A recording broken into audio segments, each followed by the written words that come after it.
కాంగ్రెస్ నాయకులు మరియు ముఖ్యమంత్రి గారు ఢిల్లీలో జంతర్ మంతర్ ధర్నా చౌక్లో బీసీ రిజర్వేషన్ గురించి ధర్నా చేస్తున్నారు. బీసీలకి 42% రిజర్వేషన్ కేంద్రం ఎట్టి పరిస్థితుల్లో ఇవ్వాలని వాళ్ళు ధర్నా చేస్తున్నారు. నేను కాంగ్రెస్ వాళ్ళకి ధన్యవాదాలు చెప్తున్నా. మా గురించి మీరు ఫైట్ చేస్తున్నారు, బీసీల గురించి ఫైట్ చేస్తున్నారు. కానీ అదే 42%లో ముస్లిం వాళ్ళకి 10% ఎందుకు ఇస్తున్నారు రిజర్వేషన్ అడుగుతున్నా. ముస్లిం వాళ్ళు బీసీయా? ముస్లిం అంటే మైనారిటీ కదా. ఆల్రెడీ తెలంగాణలో మైనారిటీకి చాలా బెనిఫిట్ ఇస్తున్నారు కదా. మైనారిటీ రిజర్వేషన్ కూడా ఉన్నది కదా. మళ్ళా మా బీసీ కోటాలో వాళ్ళకి 10% ఎందుకు ఇవాళ మేము అడుగుతున్నాం. ఆల్రెడీ కేంద్రం 28% బీసీ రిజర్వేషన్ ఇస్తుంది. మీరు ఇచ్చేది ఏంది 5% కదా. మళ్ళా ఈ షోపుటప్ ఈ యుద్ధం ఎందుకు మా బీసీ కోటాలో 10% ముస్లిం వాళ్ళకి ఇస్తున్నారు మీరు? ఇవాళ బండి సంజయ్ గారు ఒక స్టేట్మెంట్ చూస్తున్నా.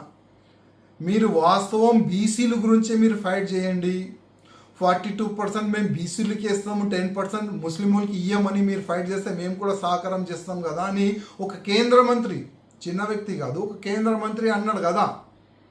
మీరు వన్ సైడ్గా బీసీల గురించి ఫైట్ చేయండి, మేము కూడా సహకారం చేస్తామని కేంద్ర మంత్రి అన్నాడు కదా.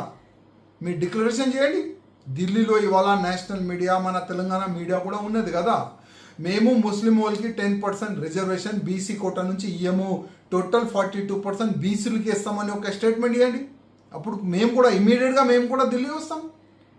మీ ఎంబడే మేము కూడా ధర్నా చౌక్లో కూర్చుంటాం. కానీ మా 42% అంటే 42% బీసీలకి రిజర్వేషన్ ఇస్తానని మీరు డిక్లరేషన్ చేసిన తర్వాత చాలా హ్యాపీ ఫీల్ అయినారు అందరు బీసీ వాళ్ళు.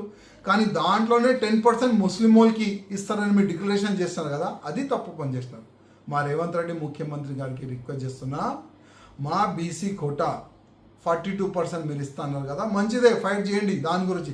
కానీ దాంట్లోకి 10% ముస్లిం వాళ్ళకి ఇస్తున్నాడు, అది మేము ఎట్టి పరిస్థితుల్లో యాక్సెప్ట్ చేయము. మీరు మా బీసీల గురించి ఫైట్ చేయడానికి ఢిల్లీ పోయినారా, లేక ఆ ముస్లిం వాళ్ళకి 10% బీసీ రిజర్వేషన్ ఇస్తాం దాని గురించి మీరు ఫైట్ చేస్తున్నారా? దాన్ని కూడా మీరు డిక్లరేషన్ చేయండి, క్లారిటీ ఇవ్వండి. జనాలు మా బీసీలు కొద్దిగా అయోమయంలో ఉన్నారు. అసలు ఈ బీసీ రిజర్వేషన్ దేని గురించి చేస్తున్నారు, దేని గురించి ఫైట్ చేస్తున్నారు, అది డిక్లరేషన్ చేస్తే చాలా బాగుంటుందని మా రేవంత్ రెడ్డి గారికి నా ఒక నివేదిక.